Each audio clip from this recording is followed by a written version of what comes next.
നമസ്കാരം മക്കളെ, നമുക്ക് പഠിക്കാം.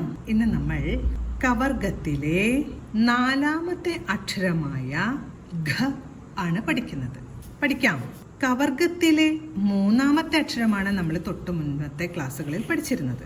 ഇതെങ്ങനെയാണ് ഉച്ചരിച്ചത്? ഗ പ്ലസ് ആ, ഗ എന്നാണ് ഇതിന്റെ ഉച്ചാരണം. നമ്മളത് പഠിച്ചു കഴിഞ്ഞു. കവർഗത്തിലെ 4ാമത്തെ അക്ഷരത്തിന്റെ ഉച്ചാരണം വരുമ്പോൾ ആദ്യത്തെ ശബ്ദം ഗ എന്ന് തന്നെയാണ് വേണ്ടത്. അതോടൊപ്പം ആക്ക് പകരം ഹ എന്ന ശബ്ദമാണ് ചേരേണ്ടത്. ഹ, ഗ പ്ലസ് ഹ സമം ഘ. ഘ, ഗായുടെ കൂടെ ഒരു ഹായുടെ ശബ്ദം കൂടെ ഉച്ചരിച്ചു കൊണ്ടാവണം ഈ ഒരു അക്ഷരം പറയേണ്ടത്. ഘ എങ്ങനെ എഴുതണം നോക്കൂ. ആദ്യം പ എന്ന അക്ഷരം വരച്ചുകൊണ്ട് നമുക്ക് എഴുതാം. സാധാരണ നമ്മൾ പ എന്ന് എഴുതുന്നത് 2 വരയുടെ താഴത്തെ വരയിൽ തൊട്ടുകൊണ്ടാണ് നമ്മൾ പ വരയ്ക്കാറ്. ഇവിടെ പ വരയ്ക്കുന്നത് 2 വരയുടെ നടുവിൽ പേന വെച്ചുകൊണ്ട് റ വരച്ച് നേരെ പ വരയ്ക്കുകയാണ് ചെയ്യുന്നത്. ഇനി ആ പായുടെ ഈ ഒരു വരയെ നേരെ അതിനെ ലായാക്കി മാറ്റുകയാണെങ്കിൽ ഇപ്പോൾ ഖ എന്ന അക്ഷരമായി. ഒരിക്കൽ കൂടെ എഴുതാം. 2 വരയുടെ നടുവിൽ പേന വെച്ചുകൊണ്ട് ഒരു പാ വരച്ച് ആ പായെ നമുക്ക് ല എന്ന അക്ഷരമാക്കി മാറ്റുമ്പോൾ ഘ എന്ന വ്യഞ്ജനാക്ഷരമായി.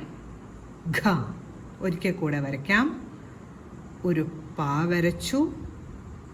ആ പായുടെ അവസാനത്തിൽ പായോട് ചേർത്ത് കൊണ്ട് തന്നെ ഒരു ല വരയ്ക്കുകയാണ്.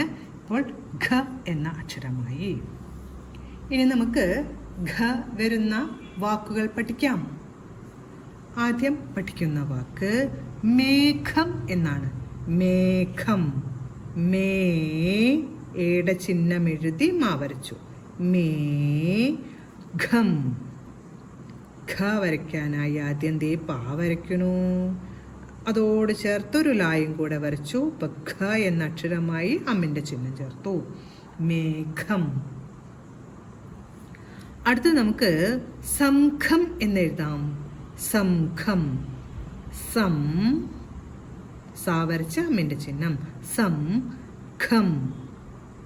ഖ വരയ്ക്കാണ്. ഖ വരച്ച ശേഷം അമ്മിന്റെ ചിഹ്നവും ചേർത്തു. ഇപ്പൊ എങ്ങനെ വായിക്കും? സംഘം, സംഘം. അടുത്ത് നമുക്ക് ഘട്ടം എന്നെഴുതാം. ഘ എഴുതി ട ഉറപ്പിച്ചുച്ചരിക്കുന്നതുകൊണ്ട് ടായുടെ കൂട്ടക്ഷരമാണ്. ഘട്ടം, ഘട്ടം. അടുത്ത് നമുക്ക് ഘടന എന്നെഴുതാം. ഘ ട ന, ഘടന, ഘടന, ഘടന. അടുത്ത് നമുക്ക് ഘടകം എന്നെഴുതാം. ഖ വരച്ചു. ട ഘടകം. ക എഴുതി അമ്മിന്റെ ചിഹ്നം. ഘടകം, ഘടകം. അടുത്ത് നമുക്ക് ഘടം എന്നെഴുതാം. ഘ ടം,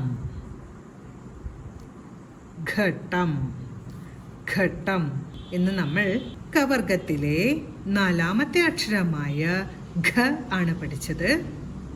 ഘ വരുന്ന വാക്കുകളായ മേഘം, സംഘം, ഘട്ടം, ഘടന, ഘടകം, ഘട്ടം എന്നീ വാക്കുകളും പഠിച്ചു.